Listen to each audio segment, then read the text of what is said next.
it's me Jessica. Welcome to my vlog. Today po, ang lulutuin ko ay putong bigas sa dahon. Ito yung dahon, galing pa itong Pilipinas. Dala ko, nilagay ko lang po sa freezer. Very simple and affordable lang po ito. Kayang-kaya nating lahat na lutuin. Ang ingredients lang po ay bigas, coconut milk, evaporated milk, tapos butter, tsaka baking powder, tsaka sugar.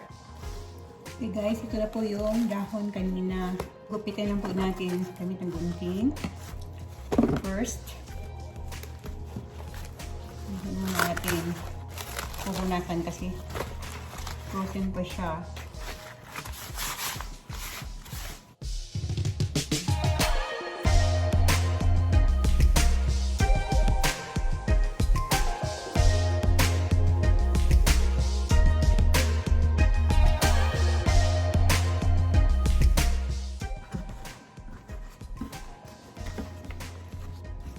Yun to.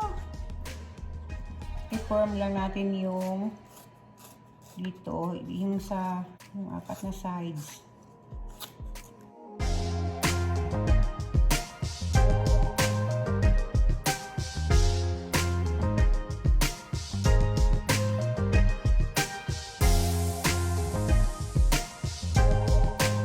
Punasan na natin siya ulit.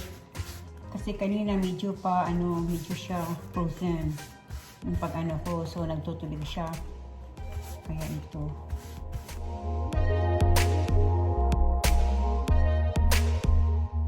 Papapakulo lang po tayo ng water dito sa steamer.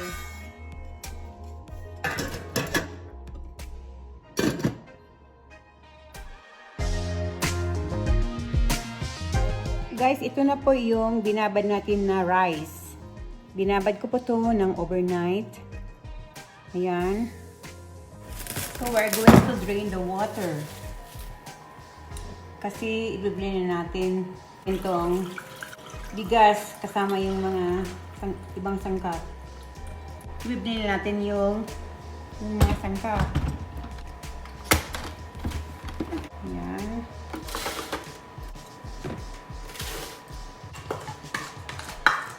So, 2 cups lang to na rice. Tapos, parang tumubo siya, kaya medyo dumami. Lagyan lang natin ng evaporated milk, coconut milk. Masyado siyang thick.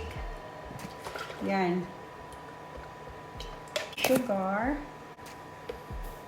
baking powder, then yung butter.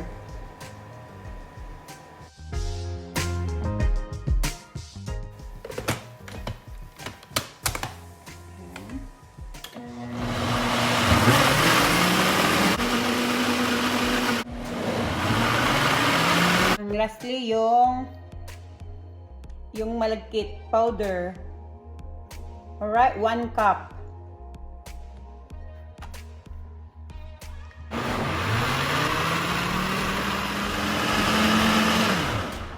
Yan, tapos na. So, tatanggalin na natin.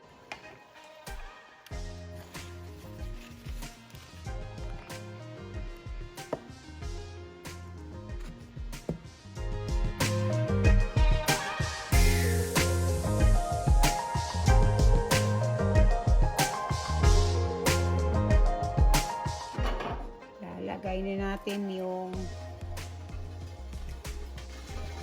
puto natin na hilaw. Yan. 3 lang yung steamer kasi maliit lang siya. Babalikan natin guys ng 10 to 12.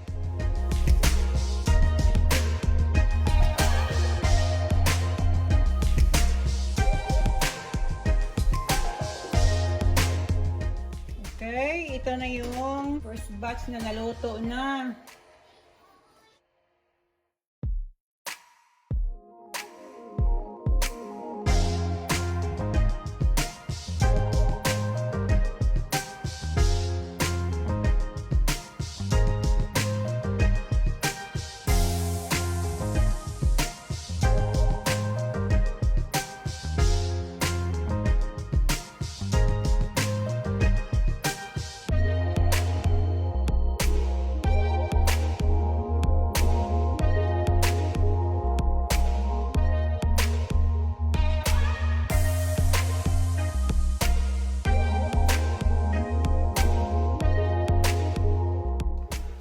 Ayan, luto na po yung puto natin. Rice cake sa dahon. Ito, tingnan nyo, ang lalaki ng mga dahon, mga extra na ano niya, trim ko na po sila. Ayan, maganda na sila tingnan. Especially kung sa negosyo, kailangan nyo talagang i-trim.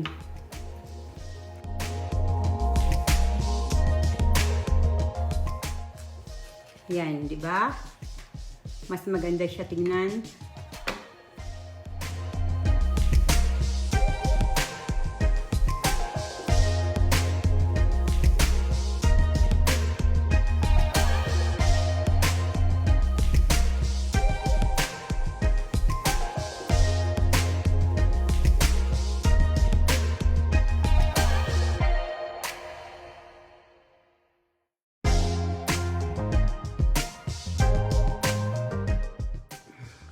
Hi! It's Tequiman time! I don't have a fork. I don't need a fork this time. I always have a fork. But it's my favorite time. No, you need a fork. That's what I said. You don't need a fork.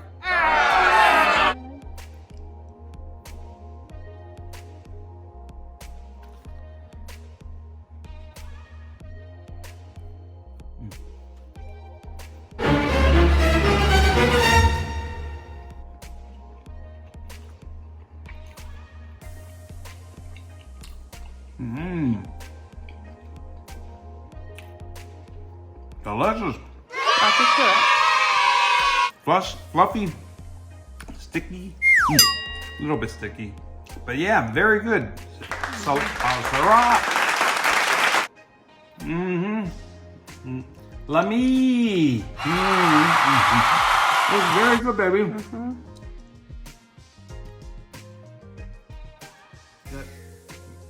Please subscribe to my wife's channel, Just Daily Vlog. Thank you. Bye bye.